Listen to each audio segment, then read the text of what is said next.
I love to work the puzzle. And so what I think is really fun is to listen to a client tell you about one particular pain point, and then based on operational knowledge go, well, I think what your problem may be is over here.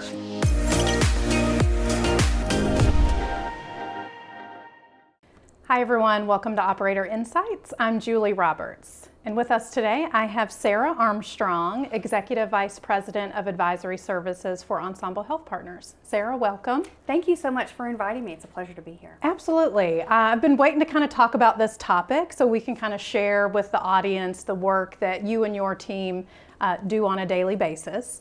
So tell me a little bit about what advisory services is and how you are reaching out to our current and prospective clients. So advisory services is really, I laugh and say it's like all other job duties as assigned, because it's a little bit of a mishmash of everything, but primarily focused on business development. And we think about, the growth of Ensemble. We've had some great growth, a great growth trajectory over the last several years, and we want to continue to do that. So a big portion of what we do is really just building those relationships, making sure that the industry knows who we are, knows what we're about, and continuing to grow our pipeline and grow our new client line. So in the space of development, when you reach out to our prospective clients, what do you share with them are our differentiators? It's a great question. A lot of our clients are inundated with vendors, and they, they get a lot of cold calls or emails and things like that. And I think that what I've come to realize as I've spent more time in this seat at Ensemble is that at the end of the day, people want to do business with people they want to do business with. And the decision makers, regardless of their title, are human, and they want to have relationships with people they trust. And that they feel like will help them be successful in their roles and responsibilities. And I think that our differentiators are, one, the way that we build relationships with our clients. We don't reference the contract all the time. We're really just about being good partners to them. I think the other thing that differentiates us is the fact that all of us really are operators. Many of us came from the other side of the desk, is what I like to say. And we want to be the vendor partner that we wish we had when we were on that side of the desk. And then the third thing that I think is an interesting market differentiator is our experience in Epic. I'm sure we'll talk more about that. Yeah, we'll definitely touch on that because that's an important topic. But why do you think folks decide to partner with Ensemble? You touched on the fact that there are a lot of vendors in revenue cycle and in the healthcare space, but why do you see clients kind of agreeing to partner with us here at Ensemble? Yeah, I think one is that our depth of knowledge is so impressive. No matter who they talk to through the sales cycle, they learn something throughout that process that they didn't know about the revenue cycle, whether it's modifiers or CDM or something about price transparency that they didn't know before. So just through the sales cycle, they learn something. I think that's very important. But I also think that they get a sense of trust through that communication. And we're not telling them, you're going to do it our way. We listen. We're trying to understand what are their pain points. How can we help them achieve, whether it's a revenue cycle KPI or a patient experience goal or a digitization goal. We really want to understand what it is that is important to them, and then we help them achieve those things. That makes sense. What would you say are the types of clients that fit with Ensemble that would be the best partners for them and for us to create this new relationship? It's a great question. And I think, the answer is it's not a size or scale or certain technology. It's really about culture fit. And it's about those clients that maybe even have experienced good performance in their revenue cycle, but are looking to take it up a notch. Folks that do want to have a relationship that's more of a partnership, where we have a seat at all the tables, not just, hey, when we want to talk about revenue cycle KPIs, that's when we call Ensemble. So I think it's those organizations that have that culture of partnership and want to share ideas and innovate together, I think make the best clients.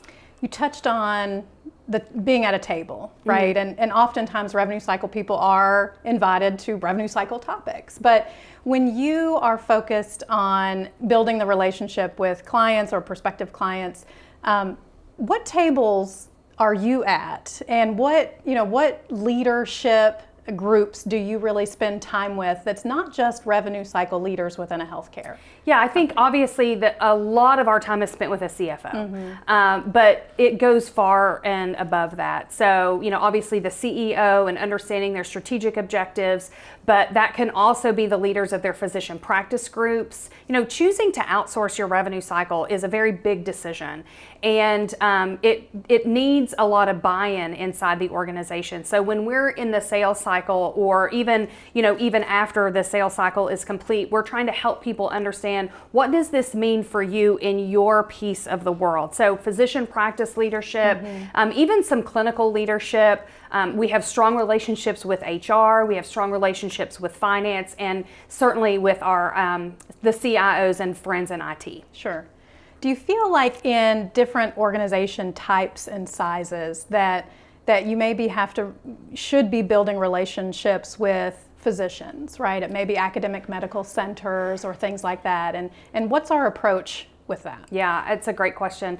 I think that physician leadership and physicians themselves are so important. Absolutely. And understanding how the revenue cycle impacts them, whether it's in their day-to-day operation when they're caring for a patient because they get an edit they need to resolve, or they don't know what to do with this, with some kind of warning that's firing, or how are we impacting them on the backside with their coding and billing and even their compensation. So making sure that we're reaching out to those key physicians, that we have those communication pathways, that we listen to what their pain points maybe have been in their revenue cycle experience up to this point is very important for the success of the relationship.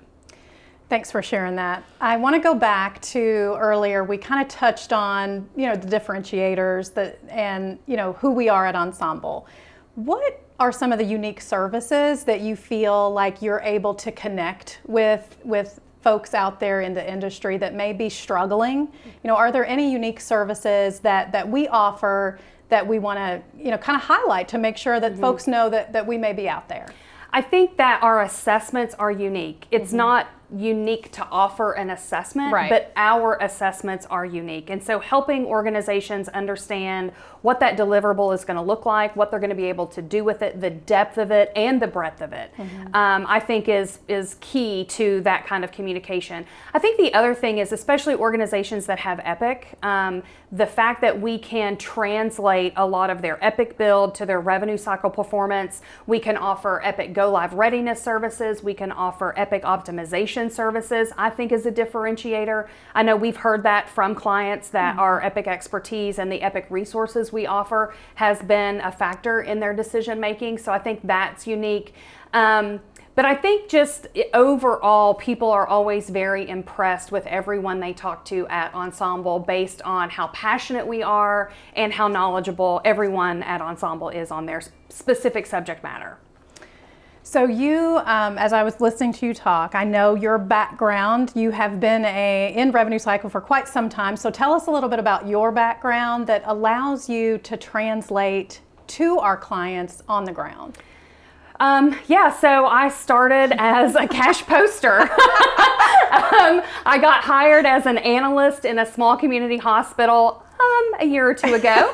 And somebody in the cash posting office was on FMLA, and so they threw me in there, and I started posting cash when you just, hand keyed account numbers way back in the day.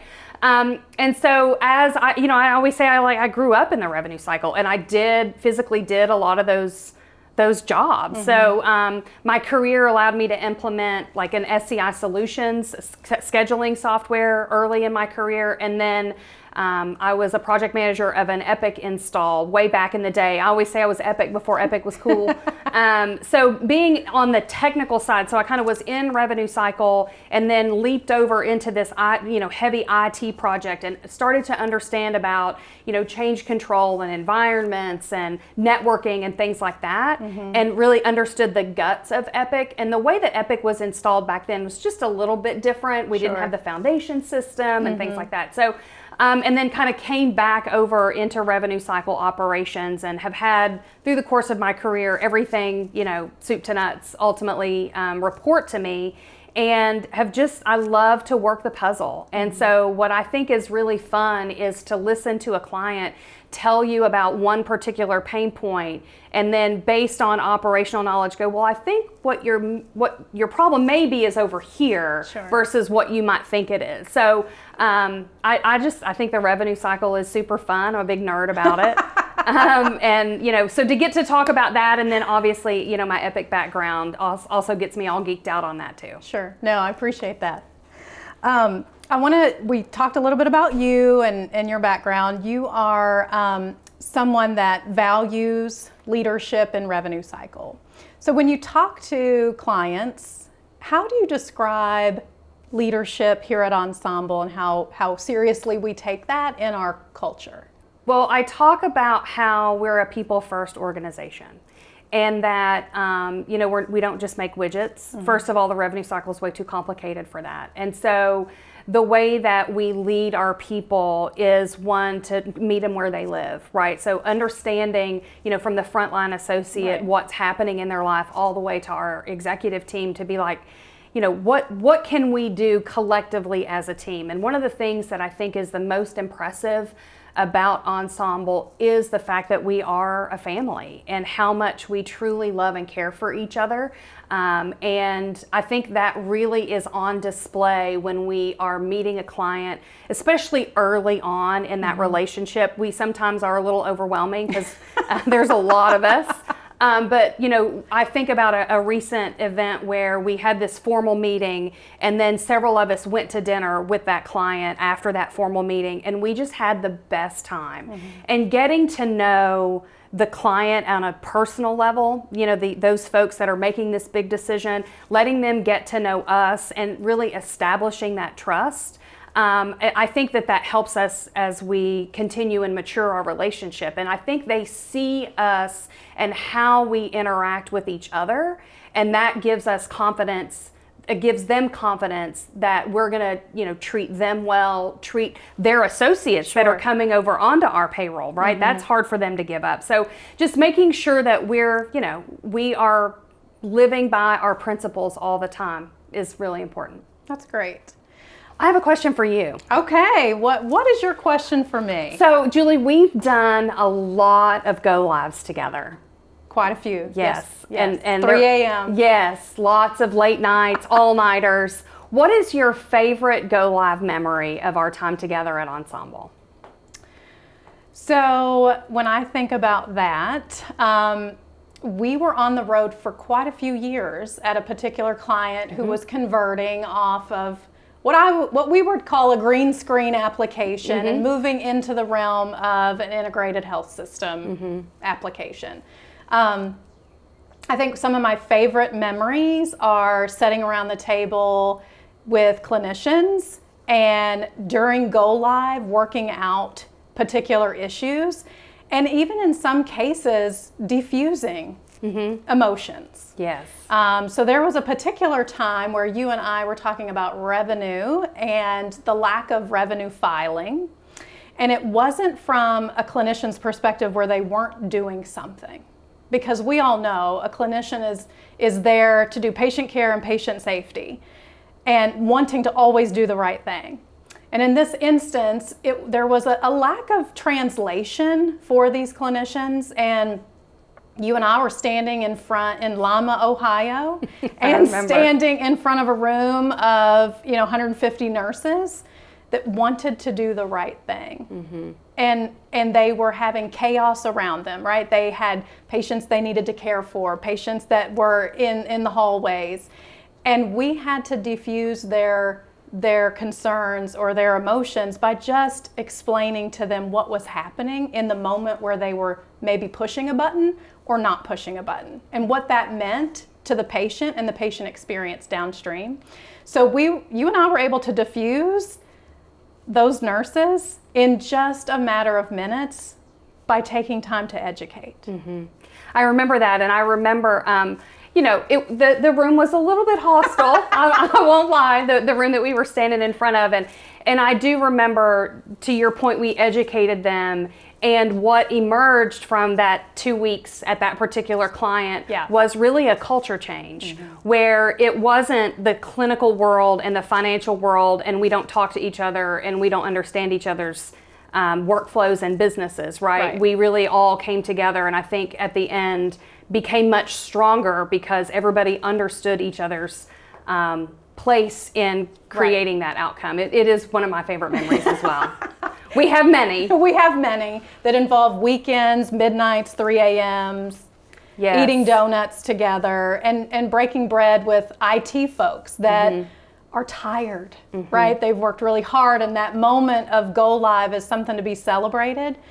When we do go lives together, we celebrate in those moments together, and those are really powerful to take advantage of all the talent in the room, both locally from a clinical perspective, nurses and physicians and IT folks and revenue cycle. It's really where magic happens. Yeah, I love it when people show up in the command center and just say, "Can you help me?" Yes. What do we got? It's a potpourri event. You never know. Yeah, absolutely. Yeah. Hopefully we have a lot more to look forward to. Absolutely. I want to take us back to, we like to end these interviews to get to know the folks that we get to talk to. So if you could give your 18-year-old self some advice, right? You've been in revenue cycle, you've been in leadership.